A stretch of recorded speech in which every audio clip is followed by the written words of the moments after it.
ഷമി, കൊച്ചിയിൽ കസ്റ്റംസ് ക്വാർട്ടേഴ്സിൽ അവിടുത്തെ additional customs commissioner, അദ്ദേഹത്തിൻ്റെ അമ്മ, സഹോദരി, ഇങ്ങനെ 3 പേരാണ് മരണപ്പെട്ടിരിക്കുന്നത്. ഈ മരണത്തിൽ അസ്വാഭാവികതയുണ്ടെന്ന് പോലീസ് പറയുന്നുണ്ട്. അഴുകിയ നിലയിലാണ് മൃതശരീരങ്ങൾ കണ്ടെത്തിയിട്ടുള്ളത്. അമ്മയുടെ മൃതദേഹം ബെഡ്ഷീറ്റ് കൊണ്ട് മൂടിയ നിലയിലായിരുന്നു. എന്നിട്ട് അതിന് ചുറ്റും പൂക്കളൊക്കെ വിതറിയിട്ടുണ്ട്. പൂക്കളൊക്കെ വിതറി കുടുംബ ഫോട്ടോ ഒക്കെ അതിനടുത്ത് വെച്ചിട്ടുണ്ട്. അപ്പോൾ ആത്മഹത്യ ചെയ്തതാണ് എന്ന് പ്രാഥമിക നിഗമനമുണ്ട്. എന്നാൽ ആത്മഹത്യയിലേക്ക് നയിച്ച കാരണങ്ങൾ എന്തൊക്കെയാണ്? കാരണം ഇത്രയും ഉന്നത ഉദ്യോഗസ്ഥൻ, ഈ സഹോദരിയാണെങ്കിൽ ജാർഖണ്ഡിലെ പബ്ലിക് സർവീസ് കമ്മീഷൻ്റെ പരീക്ഷയിൽ 1ാം റാങ്ക് നേടിയ ആളാണ്. പിന്നീട് അതിൻ്റെ കേസൊക്കെ വന്നിട്ടുണ്ട്. അപ്പോൾ അങ്ങനെ എന്തെങ്കിലും സംഭവങ്ങളാണോ ഈ മരണത്തിന് പിന്നിൽ? ഇതിപ്പോൾ കഴിഞ്ഞ ഈ 2 ദിവസം മുമ്പ് ബുധനാഴ്ച അവിടുത്തെ ഈ റെസിഡൻസ് അസോസിയേഷൻകാരുണ്ടല്ലോ, അവരെ ഇവിടെ അടുത്തൊരു ഗ്രൗണ്ടുണ്ട്. ഈ പടമുകൾ റോഡിലാണ് ഇത്, കാക്കനാട് പടമുകൾ റോഡിലാണ് ഇത്. ഈ സെൻട്രൽ എക്സൈസിൻ്റെ ക്വാർട്ടേഴ്സാണ്. അവിടെ അടുത്തൊരു ഗ്രൗണ്ടുണ്ട്. ഈ ഗ്രൗണ്ടിൽ കുറേ കുട്ടികൾ കളിക്കാൻ വരും. ഈ കളിക്കാൻ വന്ന കുട്ടികൾ അവിടെയുള്ള ഈ റെസിഡൻസ് അസോസിയേഷൻ്റെ ആളുകളോട് ഇക്കാര്യത്തിലൊരു പരാതി പറഞ്ഞിരുന്നു. അവിടെ ചുമതലയിലുള്ളവരോട്, ഈ റെസിഡൻസ് അസോസിയേഷൻ എന്ന് പറയാൻ പറ്റില്ല, അവിടെയുള്ള ഒരു കൂട്ടായ്മ. അപ്പോൾ അതിൻ്റെ ചുമതലക്കാരോട് ഇത് സംബന്ധിച്ചൊരു പരാതി പറഞ്ഞു. ഇതിൽ അസഹനീയമായ ദുർഗന്ധം ആ പ്രദേശത്തുണ്ട് എന്നുള്ള ഒരു കാര്യമാണ് ഈ കുട്ടികൾ അവരെ അറിയിച്ചത്. അപ്പോൾ കുട്ടികൾ അവിടെയൊക്കെ പരതുകയും ചെയ്തിട്ടുണ്ടായിരുന്നു. അത് ഈ വേസ്റ്റ് ആരെങ്കിലും കൊണ്ടുവന്ന് ഡംപ് ചെയ്തതാണോ എന്നുള്ളൊരു സംശയമാണ് അവിടെ ആ സമയത്തൊക്കെ ഉണ്ടായിരുന്നത്. ഇദ്ദേഹത്തെ സംബന്ധിച്ചിടത്തോളം ഇദ്ദേഹം വളരെ കർക്കശക്കാരനായിട്ടുള്ള ഉദ്യോഗസ്ഥനാണ് എന്നാണ് ഇദ്ദേഹത്തിൻ്റെ സഹപ്രവർത്തകർ പറയുന്നത്. അപ്പോൾ ഈ സഹപ്രവർത്തകർ എന്ന് വെച്ച് കഴിഞ്ഞാൽ, ഇദ്ദേഹം ജാർഖണ്ഡിലേക്ക് പോവുകയാണ്, ഈ മനീഷ് വിജയ് ജാർഖണ്ഡിലേക്ക് അദ്ദേഹത്തിൻ്റെ സ്വദേശത്തേക്ക് പോവുകയാണ് എന്ന് പറഞ്ഞാണ് കഴിഞ്ഞ കുറച്ച് ദിവസങ്ങൾക്ക് മുമ്പ് ഇദ്ദേഹം ലീവ് എടുത്തത്. ഈ ലീവിൻ്റെ ഡേറ്റ് കഴിഞ്ഞിട്ടും ഇദ്ദേഹത്തെക്കുറിച്ച് യാതൊരു വിവരവുമില്ല, ജോലിക്ക് വരുന്നില്ല. അപ്പം അദ്ദേഹത്തിൻ്റെ സഹപ്രവർത്തകർ നോക്കുമ്പോൾ വളരെ കൃത്യനിഷ്ഠയുള്ള ഒരു ഉദ്യോഗസ്ഥനാണ് ഈ മനീഷ് വിജയ്. അപ്പോൾ അദ്ദേഹത്തെ പോലെ ഒരാൾ എന്തുകൊണ്ട് ഇത്രയും മാറി നിൽക്കുന്നു എന്നുള്ളൊരു സംശയമാണ് ഈ സഹപ്രവർത്തകർക്ക് ഉണ്ടായത്. അതിൻ്റെ അടിസ്ഥാനത്തിലാണ് ഇന്നലെ വൈകിട്ട് അവരവിടെ എത്തിയത്. അവിടെ എത്തിയപ്പോൾ ഈ സ്മെല്ലുണ്ട്. അങ്ങനെയാണ് ഈ ഹാളിലേക്കുള്ള ജനലിൻ്റെ ഇടയിൽ കൂടെ ഈ കാഴ്ച കാണുകയും തുടർന്ന് പോലീസ് ഈ വിവരം അറിയുകയും ചെയ്യുന്നത്. പോലീസ് എത്തി നോക്കുമ്പോൾ പോലീസ് ഇത് കതക് പൊളിച്ചു അകത്തേക്ക് കയറിയപ്പോൾ ഇത് ദിവസങ്ങളുടെ പഴക്കമുണ്ട് ഇതിന്, ഈ മൃതശരീരങ്ങൾക്ക്. അപ്പോൾ ഈ അമ്മയുടെ മൃതശരീരം ജോണേട്ടൻ പറഞ്ഞതുപോലെ ഒരു ബെഡിൽ കിടത്തിയിരിക്കുകയാണ്. സഹോദരി ശാന്തിനി വിജയ് അവർ ഒരു റൂമിൽ തൂങ്ങി നിൽക്കുന്നു. ഈ മനീഷ് വിജയ് മറ്റൊരു റൂമിൽ തൂങ്ങി നിൽക്കുന്നു. ഇത് രണ്ടും അഴുകി ഇതിൻ്റെ പുഴുവരിച്ച നിലയിൽ അത് താഴേക്ക് ബെഡിലേക്ക് ഈ തൂങ്ങി നിൽക്കുന്നതിൻ്റെ താഴേക്കൊക്കെ ഇതിൻ്റെ ഭാഗങ്ങൾ അടന്നു വീഴുന്ന രീതിയിലാണ് ഇതുണ്ടായിരുന്നത്. അപ്പോൾ ദിവസങ്ങളുടെ പഴക്കം ഉണ്ടായിട്ടുണ്ട്. ഈ പുഴുവരിച്ചെന്ന് പറയുമ്പോൾ പുഴുവിൻ്റെ നിറം വെച്ചിട്ടാണ് ഇവരുടെ ഈ പറയുന്ന ബോഡിയുടെ പഴക്കമൊക്കെ നിർണ്ണയിക്കുന്നത്. പുഴുവിന് ഓരോ നിറമാറ്റം വരും, പുഴുവിൻ്റെ ദേഹത്തുണ്ടാകുന്ന നിറം മാറ്റം. അതിനനുസരിച്ചാണ് ഇവർ ആദ്യഘട്ടത്തിലുള്ള ഇവരുടെ ഒരു അനുമാനം എത്രത്തോളം പഴക്കമുണ്ടെന്ന് പോലീസ് അനുമാനിക്കുന്ന അങ്ങനെയാണ്. അപ്പോൾ എനിക്ക് തോന്നുന്നത് ഈ അമ്മ മരണപ്പെട്ടതിലുള്ള ദുഃഖം ഒരു സൈഡിൽ ഉണ്ടാകാനുള്ള സാധ്യതയുണ്ട്. അമ്മ മരിച്ചതാകാനാണ് സാധ്യത. അവർക്ക് നിരവധി രോഗങ്ങൾ ഉണ്ടായിരുന്നു. ഈ രോഗങ്ങൾ ഉള്ള വിവരം ഈ മനീഷ് വിജയ് സഹപ്രവർത്തകരോട് പറയുകയും ചെയ്തിട്ടുണ്ട്. ഈ ദുഃഖത്തിലാകാം ഞാൻ പറയുന്നത് ഒരു കാരണമാണ്, ഒരു അനുമാനമാണ്. ഈ ദുഃഖത്തിൽ അമ്മയുടെ മൃതശരീരം അവിടെ മൂടി വെച്ച ശേഷം ഈ സഹോദരിയും സഹോദരനും 2 മുറികളിലായി തൂങ്ങി മരിച്ചതാകാമെന്നുള്ളതാണ് ഇതിലെ ഒരു അനുമാനം. ഇത് ആത്മഹത്യ തന്നെയാണ് രണ്ടുപേരുടെയും. അമ്മയുടെ മരണത്തിൽ മാത്രമാണ് ഒരു അസ്വാഭാവികത ഇക്കാര്യത്തിൽ നിലനിൽക്കുന്നത്. പിന്നെ ഇവർ 2006 ഈ പബ്ലിക് സർവീസ് കമ്മീഷൻ്റെ ജാർഖണ്ഡിലെ പരീക്ഷയിൽ 1ാം റാങ്ക് നേടുകയും ഇവരവിടുത്തെ ഡെപ്യൂട്ടി കളക്ടറായി ജോലി ചെയ്യുകയും ചെയ്തിരുന്നു. പിന്നീട് ഈ റാങ്ക് പട്ടിക സംബന്ധിച്ച് വലിയ ആരോപണങ്ങൾ ആ കാലഘട്ടത്തിൽ ഉയർന്നു വരികയും ഇവരെ ജോലിയിൽ നിന്ന് ലിസ്റ്റിൽ ജോലിക്ക് കയറിയ എല്ലാവരെയും ആ ലിസ്റ്റ് തന്നെ ക്യാൻസൽ ചെയ്ത് കളഞ്ഞ് ജോലിക്ക് കയറിയ എല്ലാവരെയും തന്നെ അവിടെ പിരിച്ചുവിട്ടിട്ടുണ്ട്. അങ്ങനെ ഇവരുടെ ജോലി, ഈ ശാന്തിനി വിജയുടെ ജോലി അവിടെ നഷ്ടമായതാണ്. അതിൽ 2012 CBI എൻക്വയറി സർക്കാർ പ്രഖ്യാപിച്ചു. ഈ കേസ് CBIക്ക് വിട്ടു. CBI ഇത് 2012 CBI വരുന്നു. 2024 കഴിഞ്ഞ വർഷം CBI ഇതിൽ കുറ്റപത്രം കൊടുത്തു. ഈ ശാന്തിനി വിജയ് അടക്കമുള്ളവർക്കിടെ പ്രതി ചേർത്തുകൊണ്ടാണ് ഈ കുറ്റപത്രം കൊടുത്തിരിക്കുന്നത്. അതിൻ്റെ വിചാരണ ആരംഭിക്കാനിരിക്കുകയാണ്. ഇതിൻ്റെ വിചാരണ ജാർഖണ്ഡ് CBI കോടതിയിൽ ഇതിൻ്റെ വിചാരണ ആരംഭിക്കാനിരിക്കുകയാണ്. അപ്പോൾ വിചാരണ നടക്കുമ്പോൾ സ്വാഭാവികമായും ആ ഒരു വിചാരണയെ ഇവർ നേരിടേണ്ടി വരും. ഇവരെ സംബന്ധിച്ചിടത്തോളം ഇവരുടെ കുടുംബം വളരെ ആത്മീയ താല്പര്യങ്ങൾ ഉള്ള കുടുംബമാണ്. ഒരു കുടുംബമാണ്. ആത്മീയ കാര്യങ്ങളോട് വലിയ താല്പര്യമുള്ള ആളാണ്. മാത്രമല്ല ഈ സമീപവാസികളുമായിട്ട് ഈ കുടുംബത്തിന് യാതൊരു ബന്ധവുമില്ല. അധികം ആരോടും ഇടപഴകാറില്ല. ഇവരുടെ ഈ സമീപവാസിയുടെ ഇന്നലത്തെ ഒരു സ്റ്റേറ്റ്മെൻറ്റ് ഇതായിരുന്നു, ആ അമ്മ പുറത്ത് അവരെ കാണുന്നത് തന്നെ ഈ പൂജ ഈ പ്രാർത്ഥിക്കുന്നതിൻ്റെ ഭാഗമായി പുറത്തേക്ക് വരുമ്പോൾ മാത്രമാണ് ഞങ്ങൾ അവരെ കാണാറുള്ളത് എന്നായിരുന്നു.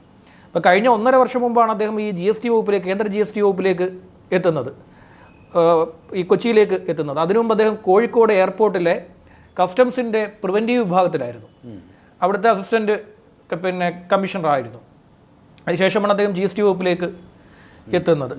അപ്പോൾ ഈ 1.5 വർഷത്തിന് മുമ്പ് എത്തിയ അദ്ദേഹം ഈ അടുത്ത കാലത്താണ് ഈ അദ്ദേഹത്തിൻ്റെ അമ്മയും സഹോദരിയും ജാർഖണ്ഡിൽ നിന്നും ഈ സ്ഥലത്തേക്ക്, നമ്മുടെ കൊച്ചിയിലേക്ക് വന്നത്.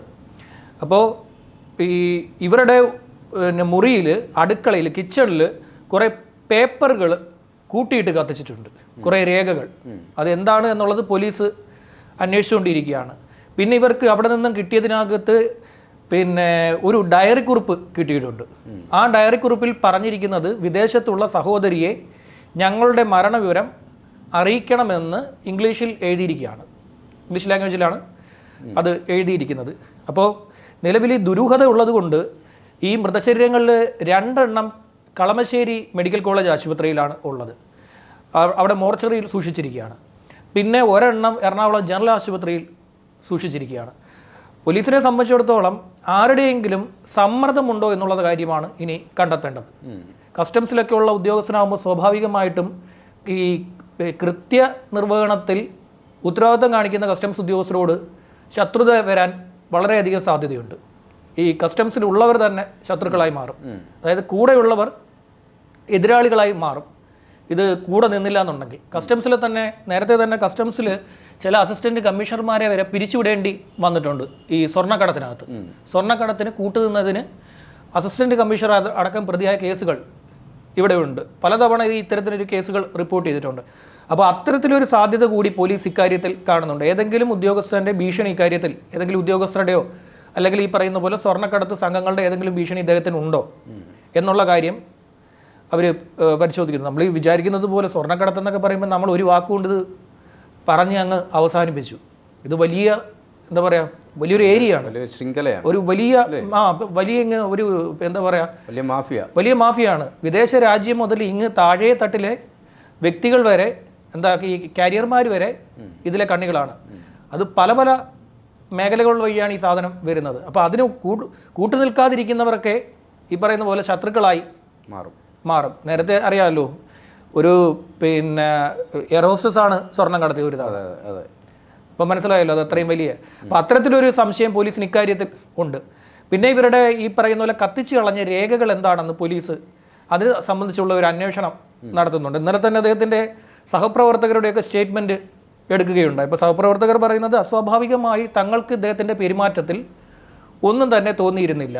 പോകുന്ന ദിവസം, ലീവ് എടുക്കുന്ന ദിവസം തങ്ങളോട് പറഞ്ഞത് അമ്മയും കൂട്ടി, സഹോദരിയെയും കൂട്ടി ജാർഖണ്ഡിലേക്ക്, സഹോദരി അമ്മയും കൂട്ടി ജാർഖണ്ഡിലേക്ക് പോകുന്നു. സഹോദരിയുടെ ചില വ്യക്തിപരമായ ആവശ്യങ്ങൾ അവിടെ ഉണ്ട്, അതിൻ്റെ ഭാഗമായിട്ടാണ് ഈ യാത്ര എന്ന് പറഞ്ഞിട്ടാണ് അദ്ദേഹം ഈ ലീവ് എടുത്തിരിക്കുന്നത്.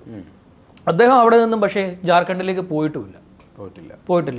അന്ന് ഈ പറയുന്ന പോലെ വന്ന് വീടിനുള്ളിൽ കയറി അദ്ദേഹത്തെ പിന്നീട് ആരും പുറത്ത് കണ്ടിട്ടുമില്ല. ജാർഖണ്ഡിൽ പോയിട്ടുമില്ലെന്നാണ് പോലീസിന് ഏറ്റവും അവസാനം ലഭിക്കുന്ന വിവരപ്രകാരം ഉണ്ടായിരുന്നത്. നേരത്തെ ചിലരൊക്കെ ജാർഖണ്ഡിലേക്ക് അവർ പോയിരുന്നു എന്നൊക്കെ പറയുന്നുണ്ടായിരുന്നു. ഏറ്റവും അവസാനം പോലീസ് പറയുന്നത് അവർ ജാർഖണ്ഡിലേക്കൊന്നും പോയിട്ടില്ല, അവർ ഇവിടെ തന്നെ ഉണ്ടായിരുന്നു. അപ്പം നിലവിൽ അയൽവാസികളോടും ഒക്കെ സംസാരിക്കുമ്പോൾ ഇദ്ദേഹം അന്ന് വന്നത് പിന്നെ ഇദ്ദേഹത്തിനെ പിന്നീട് അവരാരും പുറത്തേക്ക് കണ്ടിട്ടില്ല. അങ്ങനെയാണെങ്കിൽ ഈ ലീവ് എടുത്ത ദിവസം മുതൽ തന്നെ മരണം സംഭവിച്ചിട്ടുണ്ടാവും.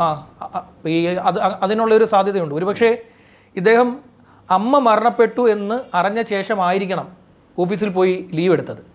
അതിനുശേഷം മടങ്ങി വന്നതാണോ എന്നുള്ളതാണ്. അല്ല, അമ്മ മരണപ്പെട്ടാൽ പിന്നെ അതിന് അങ്ങനെ ചെയ്യേണ്ട കാര്യമുണ്ടോ? സ്വാഭാവികമായിട്ടും അവർ പിന്നെ ജാർഖണ്ഡിൽ കൊണ്ടുപോയി സംസ്കരിക്കുക എന്നുള്ള ഒരു നമുക്ക് പറയാൻ പറ്റില്ലെന്നേ.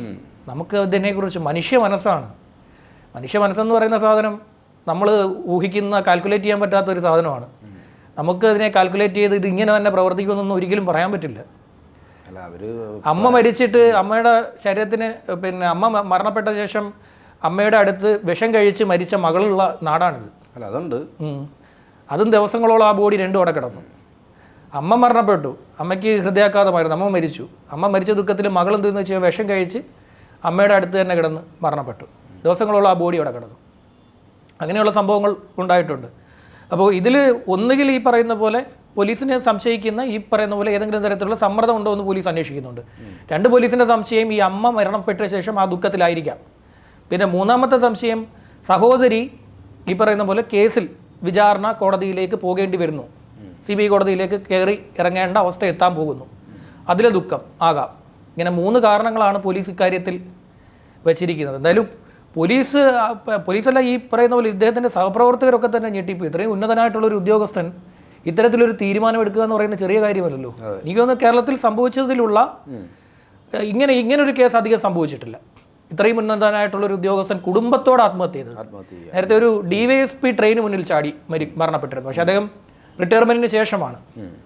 റിട്ടയർമെൻറ്റിന് ശേഷം അദ്ദേഹത്തിനുണ്ടായ ഒരു ഒറ്റപ്പെടൽ, ആ ഒറ്റപ്പെടലിലുണ്ടായിട്ടുള്ള മാനസിക സമ്മർദ്ദം മൂലമാണ് അദ്ദേഹം ട്രെയിനിൻ്റെ മുന്നിൽ ചാടി മരിച്ചത്. പിന്നെ വേറെ ഒരു DYSP തൂങ്ങി മരിച്ച DYSP ഉണ്ട്, അദ്ദേഹം തൂങ്ങി മരിച്ചു.